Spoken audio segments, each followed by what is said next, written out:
welcome. My name is Peace Mitchell, and I'm co-founder of Women Changing the World Press. Before we begin today, I would like to pay my respects to the traditional owners of the land that I live and work on, the people of Mamu country in North Queensland. And I would also like to pay my respects and acknowledge the traditional owners and elders, past and present, right across Australia and the Torres Strait. Today, we're here to celebrate the launch of our new book, Women Living Fearlessly. This book features the stories of 25 incredible women from all over the world. And I'm so excited to have one of my fabulous co-authors join me today, Andrea Carter. Please join me, Andrea. Hello, everyone. Thanks so much, Peas.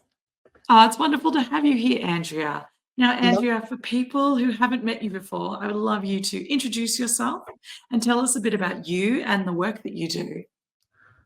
Sure. So, really, I am a CEO and I'm also a strategic advisor for workplace culture, specifically focusing on belonging in the workplace. So, my research is really specialized and has been working with organizations and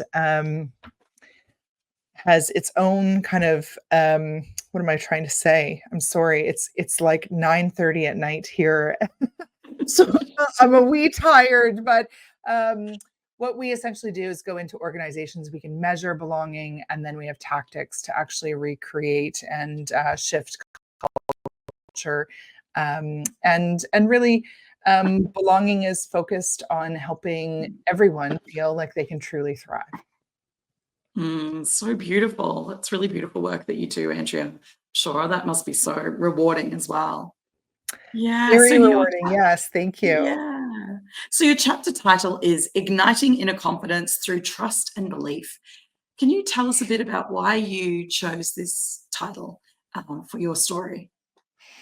Yeah, so for me, when I look at living fearlessly, one of the things that my research has allowed me to do is dig into some of the reasons why people feel like they don't belong or feel like they're ostracized or feel like they can't be their whole selves. And a lot of that goes back to societal conditioning, but predominantly on how certain in groups will put certain out groups or people who don't necessarily fit the mold down. And so, the research really talks a lot about looking at where you don't always have people show up for you in the way that we want them to. And even those who can be closest to us can often not necessarily root for our success. And so, when we look at women living fearlessly, one of the things that many women talk about having to do is really overcome the personal beliefs or opinions of those around them. And so my chapter really speaks predominantly about going from this space of what we call learned helplessness, which is, a term that was coined by a fellow named Dr. Seligman back in the 50s and 60s. And it's not a new concept. And yet it's something that women fall into all the time. And so, in my opinion, to live fearlessly, we don't live without fear. It is the ability to shift out of that learned helplessness and shift into learned confidence. And that also really, pulls in a lot of the work that is happening within our brain and how we can leverage those concepts so that we're not stuck in believing or conforming to what somebody else's ideas and opinions are about us. Wow, yeah. So interesting. So interesting. The way that we can be held back by other people's expectations and beliefs and our own fears and self-doubt.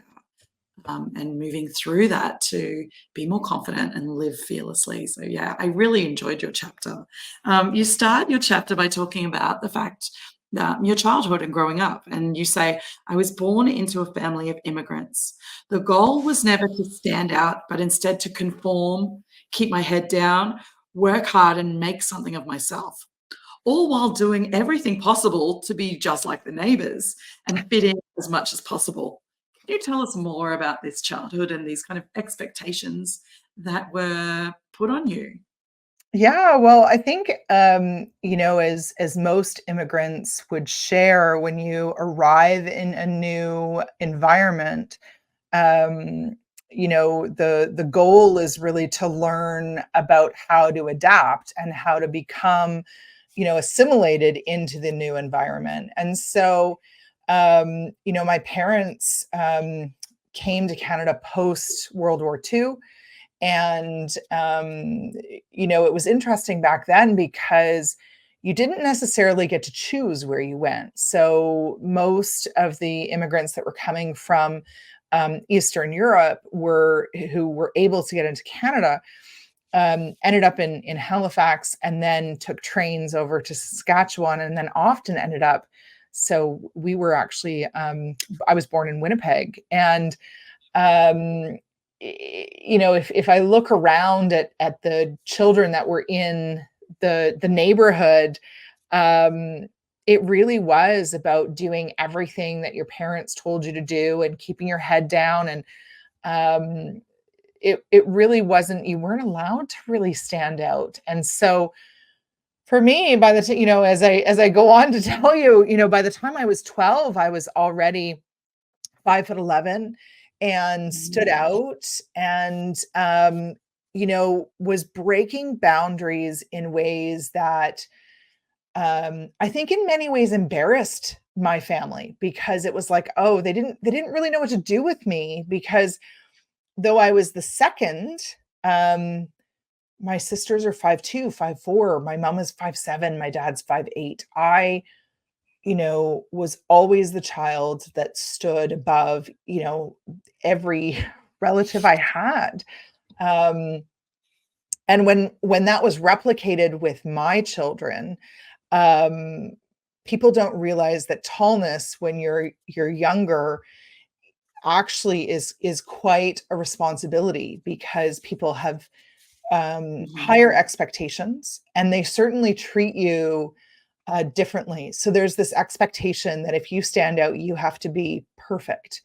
And that need to be perfect was replicated within, trying to conform and be like everyone in the neighborhood. But then when you don't fit that mold, the ostracization and the exclusion that you go through. I remember my siblings even, like pretending that they didn't know me because I was so different. Oh gosh. That's really hard. That is really hard. And yeah, I know I've got tall children as well. And often people think that they're older. So, like when they were 3, people thought they were like 6. And Mhm. so people do talk to the kids differently because they just think they're older kids because they're so tall. And that's Yeah. really difficult. It's really difficult Well, and to I deal even with that. remember, having my son, and he was, I don't even think he was a year old, but he used to always have a bottle at a certain time in the afternoon. And it was like part of his way of getting ready to go for a nap. And we were late that day, and I was running into the grocery store. And I'll never forget, I actually had a woman come up and berate me in front of all of these people in this grocery store, because she thought my son was 3 and he was drinking from a bottle, and he shouldn't be drinking from a bottle at 3 years old.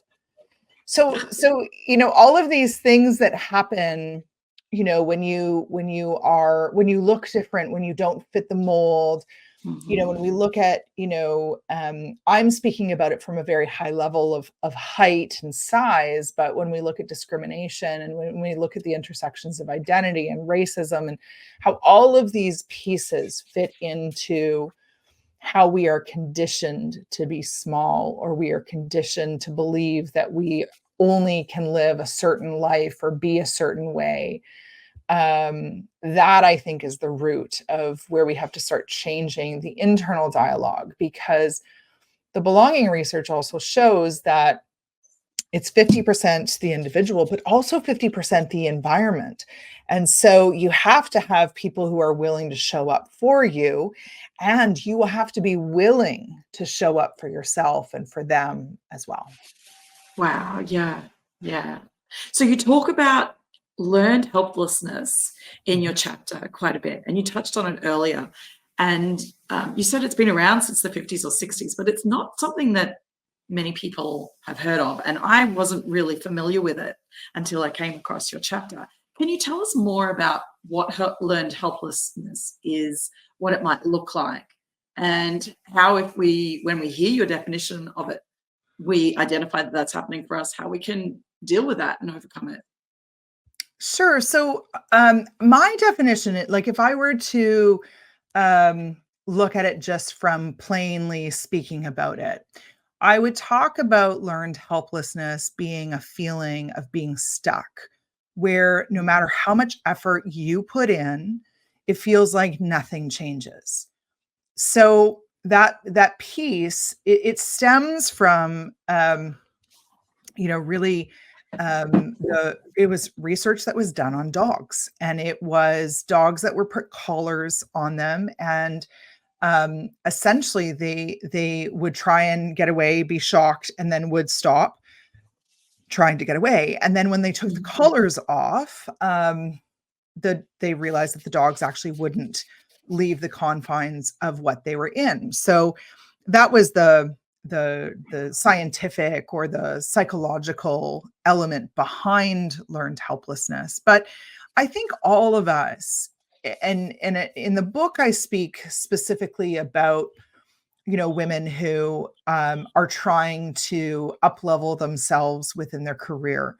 Um, to some degree, I believe that all of us, every human being, goes through some element of learned helplessness, whether that is within the confines of their family, whether that is in the confines of school, whether that is in the confines of the work that they're doing or the business that they're trying to grow or the corporation that they're working for.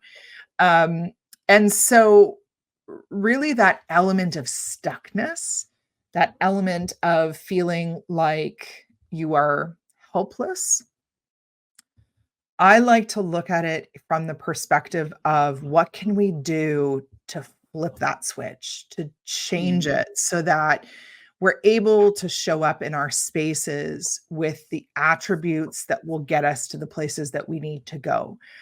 And we know that mindset and we know that brain and neuroscience is so important in our ability to thrive. And so for me, it was really introducing that concept so it normalizes the fact that this is actually something that happens to all of us, and that we don't have to allow that societal conditioning to be what prevents us from getting to where we want to go. Amazing, amazing. And you talk about in your chapter, every challenge is an opportunity to grow stronger, wiser, and more connected to your goal and vision. Can you tell us about this?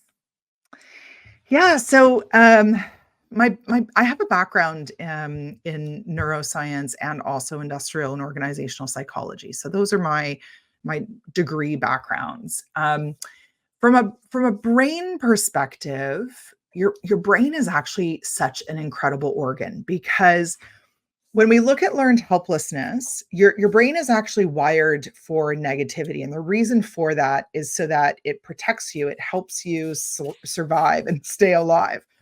Mm. However, when it comes to learning and growing, um, one of the things that we have to remind our brain to do so that it does grow and it can see things in different ways is we actually have to remind the brain pathways of where we've had past successes. And every single person has examples in their lives, and they could be even small examples, but those examples of success are actually what drive your self-worth so that you can actually create new neural pathways to achieve things that you otherwise would think are outside of your purview. And so when you engage your memory and when you engage your brain in this kind of complex interplay of memory and emotional processing, because the emotions come in when you start to remember things, and there's a cognitive reappraisal that happens as well. It actually helps regulate your stress, and it increases your motivation.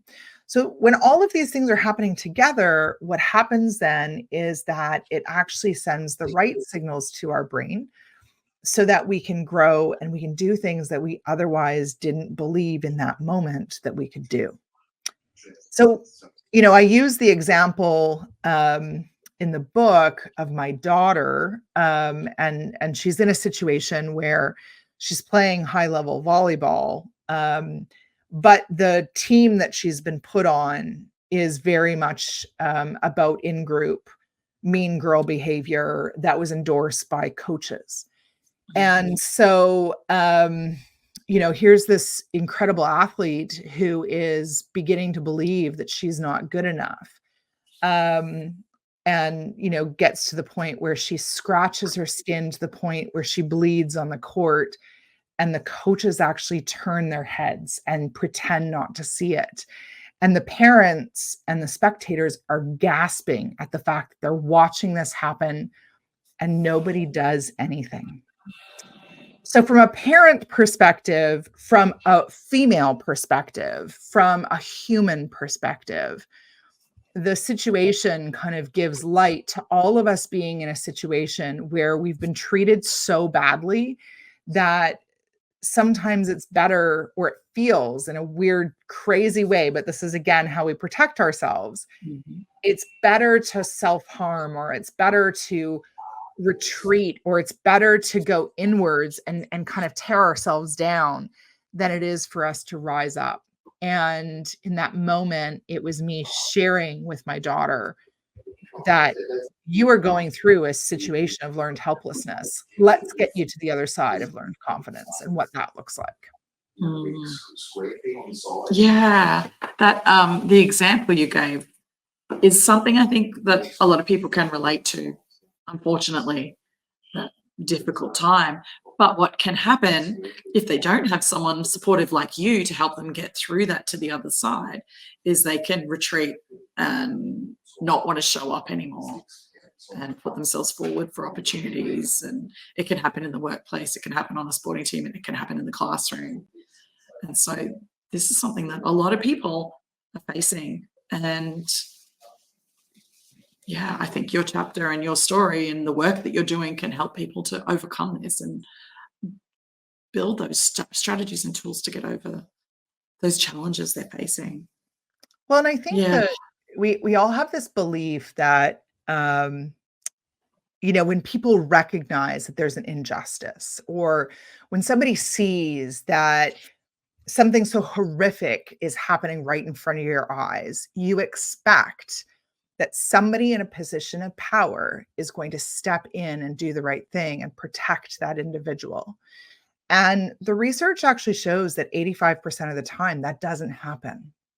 Now, the reason this is so important is because if we don't learn as individuals how to also turn on our own self confidence and how to ignite those pieces, um, we will continue to perpetuate, we will continue to remain small for the fear of not being protected, or the fear of somebody doing something, terrible to us. And I think the piece that the chapter speaks to that I really wanted to hone in on is that, and if we look at our fairy tales and we look at all of the things that we're taught when we're young girls growing up, is that somebody's going to come in and save us. And the reality is that we have to learn how to save ourselves. And so, as I'm looking at what I went through as a 12, 13, 14-year-old girl, and I'm watching my daughter relive some of these experiences, I watched my son also relive some of these experiences. And,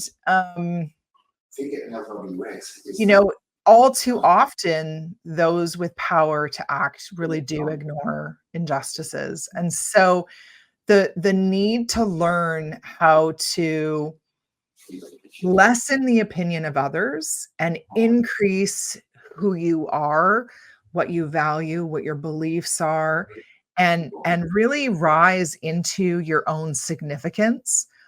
I think that's something we need to learn more and more about, especially in the world that we're living in today. Yeah, absolutely. Absolutely. Oh, so another quote from your chapter, which I loved, is darkness is not dispelled by chasing it away, but bringing in the light. Can you tell us more about this? Yeah. So I have studied, gosh, so many different philosophies, psychology. I am a perpetual learner. And um, I call it a cardinal rule, but I don't know that it necessarily would be called that. I think the reason I called it a cardinal rule within the book is because in all of those philosophies, in all of those teachings, learnings, it doesn't matter where, um, there's this element where you can't ever get rid of somebody else's negativity. That negativity will exist because you have no control over that. But where you do is in growing your own inner light. And you can call that your confidence, you can call that your grit, you can call that your resilience, you can call that your essence, your soul, whatever it is that you want to call it. But what is interesting is that all of the work, essentially all of the research shows that you'll never be able to get rid of somebody else's negativity, but you can grow your positivity, you can grow your mindset, you can grow your potential and your self-efficacy. So you're knowing that you can achieve so that it is bigger than somebody else's negativity. That actually has more impact on your environment than somebody's negativity. And so if you can teach people how to do that for themselves, we can actually more positively impact the environments that we're operating in at a higher level than the people who are showing up with negativity. And why this is so important is because you're always going to have people that are going to give you their opinion. You can't change that, right? But an opinion is actually one of the lowest forms of human connection because it's often unsolicited. Often people will say that people give their opinion as a means to put another human being down, that it's part of societal conditioning. And if we start to really understand how opinions are formed by personal bias, emotion, really limited perspectives, that are often formed without evidence and not actually even being aware of what a person is going through or having any sort of careful consideration. What happens is that negative impact that would otherwise consume someone. And you've likely had this happen to you where somebody says something to you and they may not even think of the impact it's going to have on you, and you chew on it for days, maybe weeks. Maybe it's haunting your sleep. Maybe you're waking up in the middle of the night because of something that somebody said on purpose most of the time to somehow put you down while you're trying to achieve something. Um, in those moments, if we can learn how to dig into that inner voice, that inner light, and grow that confidence being bigger, that will always dampen that darkness because your light, your bigness, your greatness is something that nobody can take away from you. I love that. I love that. Yeah, if we can bring more of our positive energy, we can overshadow that negative energy wherever we go, whatever we do. Um, and yeah, bring our own confidence and radiance into the world. Well, thank you so much, Andrea. I've just absolutely loved chatting with you today. And I really loved your chapter in Women Living Fearlessly as well. And I know that our readers are going to be so inspired by your story and learn so much about their confidence and overcoming their challenges. So thank you so much for being here and sharing with us. Thank you so much for having me, Peace, and so nice to be with all of you. And please enjoy the book. And there are so many incredible authors and so many incredible chapters in this book. So I hope that you'll read through all of them. Oh, thank you. Well, thank you to everyone for tuning in. Make sure you grab your copy of Women Living Fearlessly from wcwpress.com. And we'll see you all again soon. Thanks so much, Andrea. Bye, everyone.